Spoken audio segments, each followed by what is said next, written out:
Lembaga pemeringkat Fitch Ratings menilai defisit anggaran Indonesia masih bisa menembus 3% PDB tanpa memicu penurunan peringkat, asalkan bersifat sementara dan diikuti komitmen konsolidasi fiskal. Namun memperingatkan risiko meningkat jika defisit berlarut, apalagi di tengah tekanan konflik global dan potensi kebijakan ekspansif untuk mengejar target pertumbuhan dari Presiden Prabowo Subianto.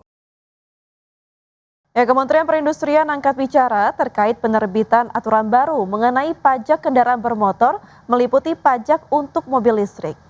Direktur Jenderal Industri Logam, Mesin dan Alat Transportasi dan Elektronika atau ILMATE, Kementerian Perindustrian Setia Diarta menegaskan kebijakan Permendagri nomor 11 tahun 2026 tentang menghapuskan pembebasan biaya Rp0 untuk kendaraan listrik baik pajak kendaraan bermotor atau PKB maupun bea balik nama kendaraan bermotor atau BNKB tak berdampak pada penjualan kendaraan listrik yang saat ini tengah naik drastis. Meski demikian, Kemenperin tengah berkoordinasi dengan sejumlah pihak menunggu keputusan final dari kebijakan ini. Kemenperin berharap kebijakan ini tak berdampak pada penjualan kendaraan listrik di tanah air. Mudah-mudahan kenaikan ini tidak berimplikasi besar pada penjualan yang nanti akhirnya pada produksi mobil listrik. Kementerian Keuangan menyatakan akan mengkaji lebih dalam rencana penerapan pajak pertambahan nilai atau PPN untuk jalan tol sebelum kebijakan tersebut diputuskan. Menteri Keuangan Purbayudi Sadewa menegaskan bahwa kajian komprehensif tetap diperlukan agar kebijakan yang diambil tidak menimbulkan dampak yang merugikan khususnya bagi masyarakat pengguna jalan tol. Kementerian Keuangan akan mengkaji lebih dalam rencana penerapan pajak pertambahan nilai atau PPN yang akan dikenakan untuk jalan tol dalam rencana strategis Ditjen Pajak 2025-2029. Kajian komprehensif diperlukan agar kebijakan yang diambil tidak menimbulkan dampak yang merugikan, khususnya bagi masyarakat pengguna jalan tol. Menteri Keuangan Purbayudi Sadewa mengaku dirinya belum mendalami rencana tersebut secara rinci. Namun Purbaya memastikan akan segera berkoordinasi dengan Direktorat Jenderal Pajak guna memperoleh kejelasan dan menyelaraskan langkah kebijakan ke depan. Itu harusnya dianalisa dulu oleh Badan Kebijakan Fiskal. Saya nggak tahu sudah ada apa belum. Nah, tapi sekarang katanya tiba-tiba ada banyak isu pajak penambahan pajak sana sini. Saya belum baca, nanti saya lihat. Berarti Bapak nggak tahu itu perluasan pajak di Renstra itu, Pak? Paling nggak pada waktu dia ngumumkan dia belum memberitahu saya. Wacana penerapan PPN pada jalan tol sebelumnya tercantum dalam rencana strategis DJP 2025 hingga 2029. Rencana penerapan PPN pada jalan tol sebagai salah satu opsi perluasan basis penerimaan negara. Dari Jakarta, Raharjo Patmo, IDX Channel. Menteri Investasi dan Hilirisasi Rosan Roslani melaporkan realisasi investasi untuk kuartal 1 2026 mencapai Rp498,79 triliun. Angka tersebut melampaui target yang ditetapkan yakni Rp497 triliun tercatat naik 7,22% secara tahunan.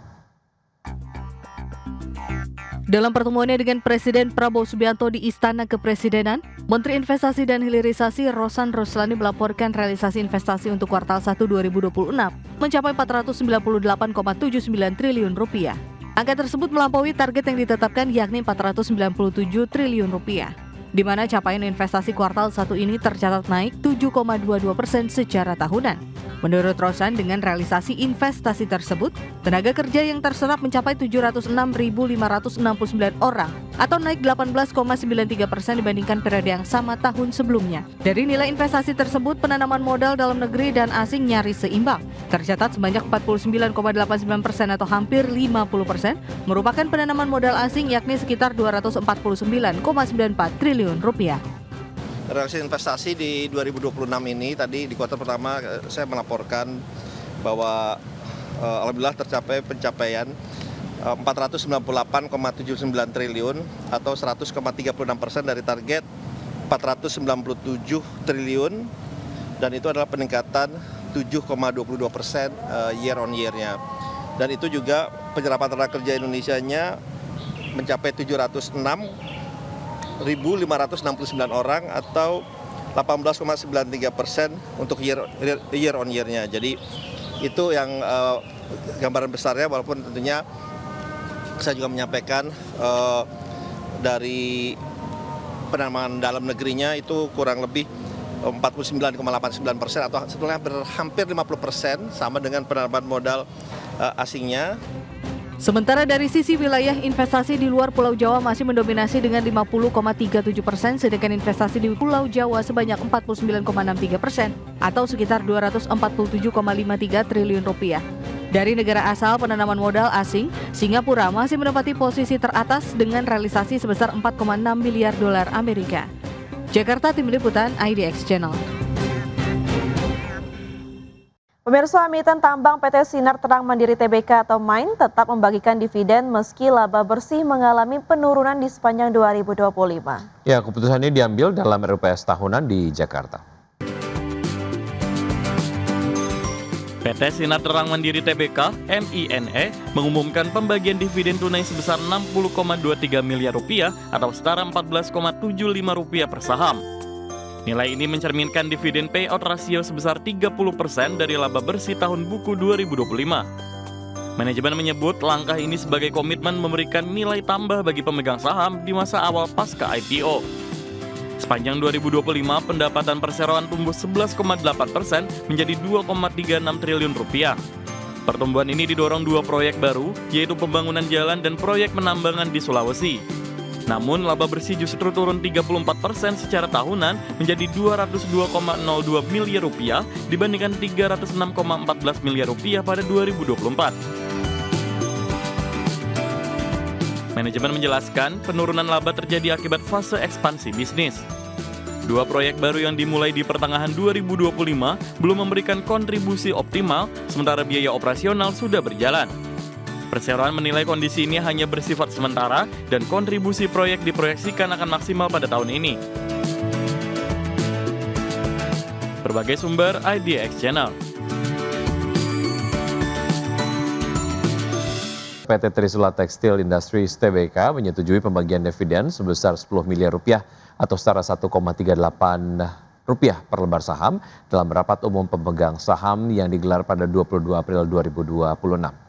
Ya, dividen tersebut dijadwalkan akan dibagikan pada 22 Mei 2026.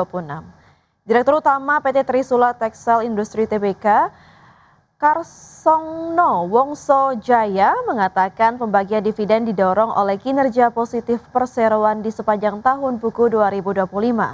Perseroan diketahui mencatatkan laba bersih sebesar 12,57 miliar rupiah pada 2025, meningkat 9% secara tahunan.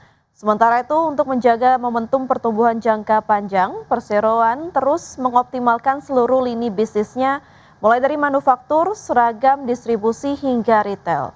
Sejumlah langkah strategis yang dilakukan antara lain efisiensi dan optimalisasi produk, restrukturisasi, serta modernisasi mesin guna menjaga kualitas, pengembangan produk inovatif sesuai kebutuhan pasar, serta pemanfaatan Trisula Innovation Center untuk memperkuat kolaborasi dan sinergi dalam Trisula Group.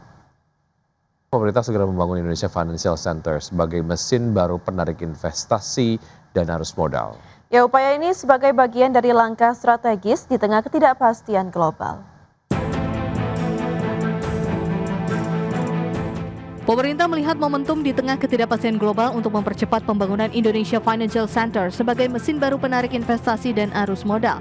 Ketua Dewan Ekonomi Nasional atau DEN Luhut Binsar Panjaitan menegaskan, langkah ini penting agar Indonesia tidak sekedar bertahan, tetapi mampu naik kelas dalam peta keuangan global. Luhut menegaskan bahwa langkah defensif saja tidak cukup. Indonesia perlu strategi ofensif untuk memanfaatkan pergeseran arus modal global. Salah satunya melalui pembangunan Indonesia Financial Center yang terintegrasi, modern, dan kompetitif di tingkat regional.